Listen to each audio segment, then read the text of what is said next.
नमस्कार दर्शक बंधु आमी श्री प्रदीप। आज आमी जयपुर जंगले आपनादेर जोन्नो এই যে গাছটা জয়পুর জঙ্গলে ঢুকতে গিয়ে এই গাছটা আমি পেয়ে গেলাম।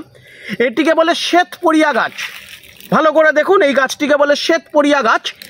এই গাছটি খুবই মানব জীবনে কল্যাণকর গাছ। গাছটির মধ্যে তেঁতুল গাছের মতন গাছটা দেখতে, সারা গায়ে গাছটির মধ্যে কাটা কাটা কাটা কাটা কাটা কাটা কাটা কাটা আছে।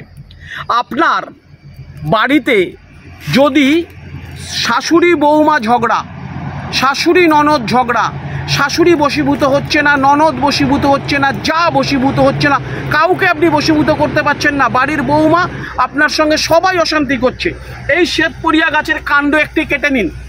কেটে নিয়ে তাকে যে কোনো খাবারের সঙ্গে চন্দনের মতন ঘষে যারা যারা আপনার পরে আসছে না তাদের খাবারের সঙ্গে মিশিয়ে খাইয়ে দিন। 3টে দিন করুন।